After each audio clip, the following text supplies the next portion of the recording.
AP ప్రభుత్వ ఉద్యోగులు, ఉపాధ్యాయులు, పెన్షనర్ల సహనానికి నిజంగానే పరీక్షా సమయం నడుస్తోందా? పక్కపక్క 12వ పిఆర్సీ అమల్లో ఏకంగా 35 నెలల అసాధారణ ఆలస్యం. మరోపక్క ఆకాశాన్ని తాకుతున్న ధరల మధ్య 4 డిఏలు, డిఆర్లు పెండింగ్. ఎన్నికల హామీలు ఏమయ్యాయి? అసెంబ్లీ ముట్టడి ఎందుకు అనివార్యంగా మారింది? ఒక కీలక సమావేశంలో ఏపీ యూనియన్ నేతలు చేసిన తీవ్ర హెచ్చరికలేంటి? ఈ వీడియోలో పూర్తి వివరాలు, లోతైన విశ్లేషణతో తెలుసుకుందాం. చివరి వరకు చూడండి. ప్రభుత్వ పథకాలను ప్రజల్లోకి తీసుకువెళ్లేది, వ్యవస్థను గాడిలో ఉంచి సమర్థవంతంగా ముందుకు నడిపించేది ఉద్యోగవర్గమే. అయితే నేడు ఏపీలో ఈ బంధంలో తీవ్రమైన ఘర్షణ వాతావరణం కనిపిస్తోంది. పీఆర్సీ అమల్లో జరుగుతున్న అసాధారణ ఆలస్యం, ఐఆర్ ఇవ్వడంలో తీవ్రమైన జాప్యం, ఇవ్వాల్సిన డిఏలు, డిఆర్లు ఇవ్వకపోవడం, 2018 నుండి పేరుకుపోతున్న డిఏలు, డిఆర్ల బకాయిలు, సిపిఎస్ రద్దు కాకపోవడం, నెరవేరని ఎన్నికల వాగ్దానాల వల్ల ఉద్యోగ, ఉపాధ్యాయ, పెన్షనర్ల వర్గాలు రోడ్డున పడ్డాయి. ప్రభుత్వానికి, ఉద్యోగ, పెన్షనర్ల వర్గానికి మధ్య రాను రాను అగాధం ఏర్పడుతోంది. అసంతృప్తి గూడు కట్టుకుంటోంది. చివరకు అసెంబ్లీ ముట్టడికి కూడా వెనుకాడబోమనే తీవ్రమైన నిర్ణయం తీసుకునేందుకు కూడా వారు వెనుకడుగు వేయడం లేదని యూనియన్ నాయకుల ప్రసంగాలను బట్టి తెలుస్తోంది. ఇంత పెద్ద సంక్షోభం వెనుక ఉన్న కారణాలను, పరిణామాలను నిశితంగా విశ్లేషించాల్సిన అవసరం ఎంతైనా ఉంది. పాలకులు మారినా ఉద్యోగుల రాతలు మారవని ఏపీలో ఉద్యోగులు, పెన్షనర్లు అనుకుంటున్నారు. గత ప్రభుత్వ హయాంలోని 5 సంవత్సరాల పాలన తర్వాత వచ్చిన కొత్త ప్రభుత్వమైన గత ప్రభుత్వ హయాంలో తాము పడిన ఇబ్బందులను తొలగించి తాను స్వయంగా ఇచ్చిన ఎన్నికల హామీలను అమలు చేస్తుందనుకుంటే అది కనపడడం లేదు. ఇచ్చిన హామీలు కేవలం కాగితాలకే పరిమితమైపోయాయని వారు అంటున్నారు. గతంలో ఎప్పుడో గత ప్రభుత్వ హయాంలో 12/7/2023 వేసిన doctor Manmohan Singh PRC commission July 2024లో రాజీనామా చేసి ఇప్పటికి దాదాపు 2 సంవత్సరాలు పూర్తవుతోంది. ఇప్పటి వరకు కొత్త కమిషనర్ను నియమించనే లేదు.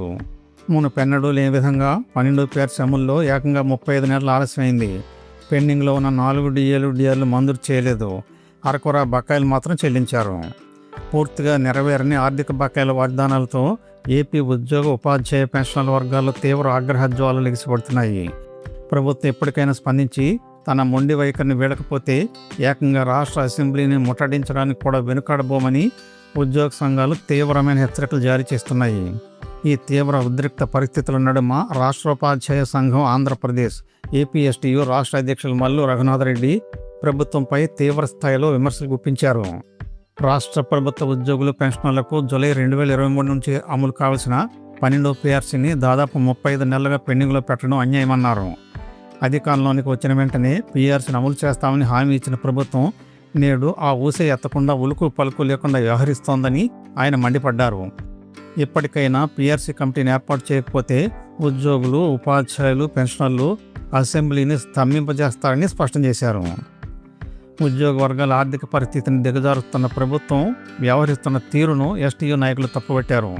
గత సంవత్సరం అక్టోబర్లో 2024 జనవరి తాలూకు ఒక్క డిఏడిఆర్ను మంజూరు చేశారని, 2024 జూలై నుండి ఇప్పటి వరకు ఉద్యోగులు, పెన్షనర్లకు రావాల్సిన 4 డిఏలు, డిఆర్లు బకాయిలుగా మిగిలిపోయాయని రఘునాథరెడ్డి ఆందోళన వ్యక్తం చేశారు. ప్రస్తుత ప్రభుత్వం ఏర్పడి 25 నెలలు పూర్తయినా పూర్తి స్థాయిలో డిఏలు, డిఆర్లు మంజూరు చేయకుండా కాలయాపన చేస్తోందని నిరసన వ్యక్తం చేశారు. ఎన్నికల మేనిఫెస్టోలో బకాయిల చెల్లింపులపై ఇచ్చిన ఏ ఒక్క హామీని కూడా ప్రభుత్వం పూర్తిగా నిలబెట్టుకోలేకపోతుందని రఘునాథరెడ్డి ఆరోపించారు. నిజానికి ఏపీ ఉద్యోగులు, పెన్షనర్లకు 2018 నుండి 2026 వరకు చెల్లించాల్సిన మొత్తం సుమారు 30,000 కోట్ల బకాయిల్లో గత సంవత్సరం 6,200 కోట్లు ఒకసారి, 1,030 కోట్లు మరొకసారి, 1,100 కోట్లు మరోసారి, 7,000 కోట్లకు పైగా మరోసారి మొత్తం 15,000 కోట్లకు పైగా చెల్లించిన అందులో పెద్ద పెద్ద మొత్తాలైన పీఆర్సీ బకాయిలు, డిఏడిఆర్ బకాయిలు మాత్రం లేకపోవడం పట్ల వారు నిరసన వ్యక్తం చేస్తున్నారు. కేవలం ఇటీవల జనవరిలో 1,100 కోట్లు విడుదల చేసి 2018 జూలై డిఏడిఆర్ బకాయిలు, 2019 జనవరి డిఏడిఆర్ బకాయిల తాలూకా మొత్తం 60 నెలల బకాయిలు చెల్లించినా ఇప్పటి వరకు ఇంకా 10% పైగా బకాయిలు జమ కాని వారు ఉన్నారని యూనియన్లు గగ్గోలు పెడుతున్నాయి. కేవలం పీఆర్సీ మాత్రమే కాకుండా సిపిఎస్ ఉద్యోగుల సమస్యలపై కూడా ప్రభుత్వం అనుసరిస్తున్న ద్వంద్వ విధానాన్ని ఎస్టీయూ తప్పుపట్టింది. ఏ ప్రభుత్వమైనా గద్దెనెక్కక ముందు సిపిఎస్ ఉద్యోగులకు మెరుగైన పెన్షన్ విధానాన్ని తీసుకొస్తామని ఆశలు కల్పిస్తోందని, అధికారం చేజిక్కాక మొండి చేయి చూపించడం పరిపాటిగా మారిందని ఆయన విమర్శించారు. 2003 డిఎస్సి ఉపాధ్యాయులకు పాత పెన్షన్ విధానాన్ని వర్తింపజేసే అంశంపై, మేము 57 అమలు చేసే అంశంపై ప్రభుత్వం ఎటు తేల్చకుండా స్పష్టమైన ఉత్తర్వులు ఇవ్వకుండా మీనమేషాలు లెక్కిస్తోందని ఆయన ఆగ్రహం వ్యక్తం చేశారు. ఈ సందర్భంగా మాజీ ఎమ్మెల్సీ కత్తి నరసింహారెడ్డి స్పందిస్తూ ప్రభుత్వం తక్షణమే అమలు చేయాల్సిన డిమాండ్లను, దాని తాలూకా రోడ్ మ్యాప్ను ప్రకటించారు. వెంటనే 12 PRC కమిటీని ఏర్పాటు చేయాలని, ఉద్యోగులకు తక్షణ ఉపశమనంగా 30% ఐఆర్ను ప్రకటించాలని, బకాయిల చెల్లింపులపై స్పష్టమైన కాల పరిమితితో కూడిన రోడ్ మ్యాప్ను ప్రకటించాలని, సిపిఎస్ విధానాన్ని పూర్తిగా రద్దు చేయాలని, 2003 డిఎస్ ఉపాధ్యాయులకు పాత పెన్షన్ విధానాన్ని వర్తింపజేస్తూ తక్షణ నిర్ణయం తీసుకోవాలని ఆయన డిమాండ్ చేశారు. ఉద్యోగ, ఉపాధ్యాయ, కార్మిక పెన్షన్ల న్యాయమైన సమస్యలపై ప్రభుత్వం ఇకనైనా స్పందించని పక్షంలో రాష్ట్ర వ్యాప్తంగా ఉద్యమ కార్యాచరణను మరింత ఉధృతం చేస్తామని ఎస్టీయూ నాయకులు హెచ్చరించారు. ఈ కీలక డిమాండ్లన్నింటినీ వెంటనే నెరవేర్చాలని ఒంగోలులోని మల్లయ్యలింగం భవన్లో ఈ నెల 24 నిర్వహించిన ఎస్టీయూ ఏపీ ప్రకాశం జిల్లా ముఖ్య నాయకుల సమావేశంలో ఏకగ్రీవంగా తీర్మానించారు. ఈ సమావేశానికి ప్రకాశం జిల్లా అధ్యక్షులు ఎస్ వెంకటేశ్వర్లు అధ్యక్షత వహించగా ముఖ్య వక్తలుగా రాష్ట్ర అధ్యక్షులు మల్లు రఘునాథరెడ్డి, మాజీ ఎమ్మెల్సీ కత్తి నరసింహారెడ్డి ప్రసంగించారు. ఈ సదస్సులో జిల్లా ప్రధాన కార్యదర్శి గవని శివశంకర్, రాష్ట్ర సంఘం, అలాగే జిల్లా నాయకులైన చల్లా శ్రీనివాసులు, దొడ్డ తిరుపతి రెడ్డి, నాగయ్య, శ్రీనివాసరెడ్డితో పాటు పలువురు ఉద్యోగ ప్రతినిధులు కూడా పాల్గొని తమ మద్దతును ప్రకటించారు.